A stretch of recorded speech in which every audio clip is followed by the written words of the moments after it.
아하이.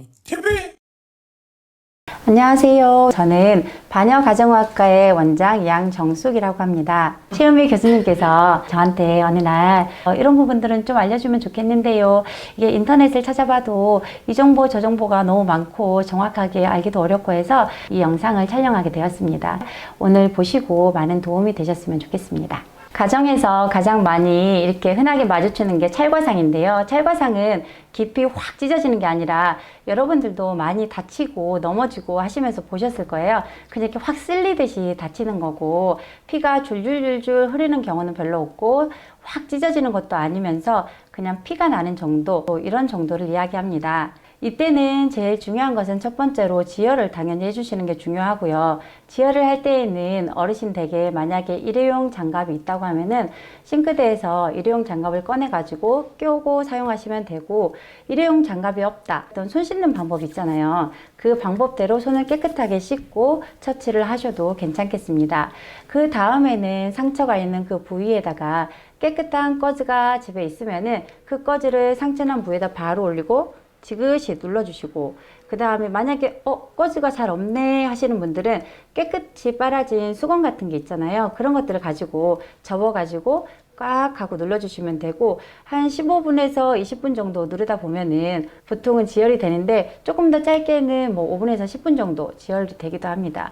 근데 만약에 팔이나 다리에 상처가 입어서 지혈을 해야 된다, 이런 경우에는 심장보다 손을 조금 올린 상태에서 지혈을 해주시면 좋고, 다리는 쿠션이나 베개 같은 데다 올려놓고 지혈을 해주시면은 심장보다 팔이나 다리가 더 높아지니까 피가 조금 빨리 멎는 데 도움이 많이 됩니다.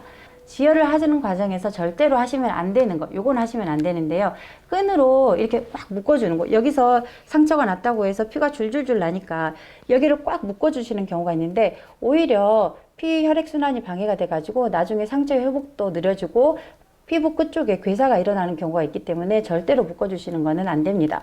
또 하나는 어르신들께서 하얀 무슨 가루 같은 거, 뭐 쑥색 가루 같은 거, 이런 지혈 가루를 피가 나고 있는데 그 위에다가 이렇게 막 덕지덕지 막 이렇게 솔솔솔솔 뿌려가지고 그 위에다 지혈을 하시는 경우도 있는데, 이것도 마찬가지로 오히려 나중에 진짜로 병원 치료가 필요했을 때 그걸 다 걷어내야 되는데 그게 들러붙어 있어가지고 걷어내지지 않아서 치료가 방해되기 때문에 이런 것들은 전혀 도움이 되지 않고요.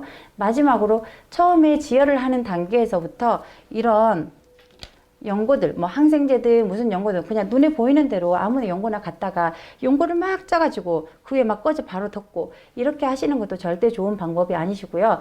연고를 바르는 거는 나중에 세척까지 다 끝난 다음에 바르시는 거지, 처음부터 연고를 갖다가 세척도 안 된 상태에서 연고를 바르시는 거는 연고가 덕지덕지 엉겨붙어 가지고 오히려 세균들이 잘 떨어지지 않는 그런 결과를 초래하기 때문에 요 세 가지, 끈으로 묶는 거, 지혈가루 쓰시는 거, 연고를 가지고 지혈하시는 거, 이런 것은 절대로 하시면 안 되겠습니다. 그 다음으로는 당연히 깨끗하게 씻어 주시는 게 좋은데, 제일 좋은 거는 약국에 보통 있는 식염수 같은 거 사용하시면 좋고요. 근데 식염수를 잘 구비해 놓지 않기 때문에, 혹은 식염수가 있어도 그 옛날에 따놓고 그대로 잠궈 놓은 거, 이런 것들은 뭐 있으나 마나 한 것들이기 때문에 차라리 안 쓰는 게 낫고, 그럴 때는 흐르는 수돗물에 가서 이렇게 손을 딱 갖다 대고 한 5분에서 10분 정도 여기 이물질이 있으면은 깨끗하게 씻겨 나갈 정도로 물을 살짝 세게 틀어가지고 졸졸졸 흘려 보내주시면 되겠습니다.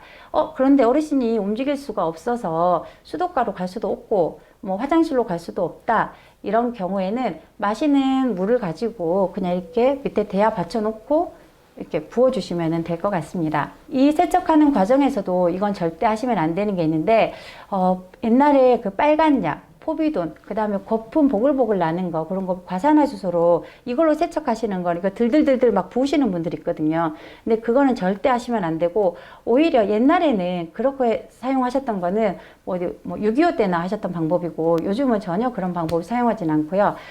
오히려 그런 것들을 사용하게 되면은 정상적인 세포까지 다 손상이 돼가지고 상처 회복도 늦고 흉터도 남고, 특히나 얼굴처럼 피부가 굉장히 얇은 부위는 그 빨간 약을 바르시게 되면은 그게 빨갛게 착색이 돼가지고 흉으로 시커멓게 남는 경우들이 너무 많아가지고 요즘은 사실 이런 약들은 잘 사용하지 않는 추세입니다. 그리고 대야에다가 물을 담아 놓고 그 안에서 이렇게 담궈놓은 상태로 불리면서 세척을 하는 경우도 전혀 좋지 않고요. 세균이 씻겨 나가야지 이렇게 그 안에서 계속 맴돌기 때문에 전혀 좋지가 않고요. 또 하나 중요한 거는 입으로 상처를 빨아내는 것도. 그러면은 내 입안에 있는 세균이 할머니한테 들어가기도 하고 상처로, 그 다음에 할머니 상처에 있는 게 내 입안으로 들어오기도 하고, 이거는 뭐 서로에게 다 좋은 방법이 아니기 때문에요. 이런 것들은 세척할 때 절대로 하시면 안 되겠습니다. 세척까지 다 끝났다.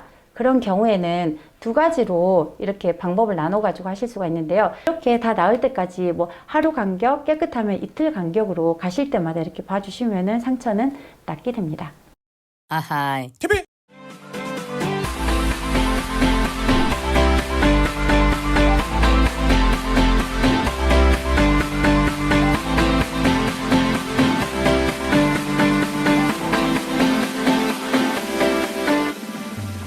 구독과 좋아요 꾹꾹 뭐 이런 거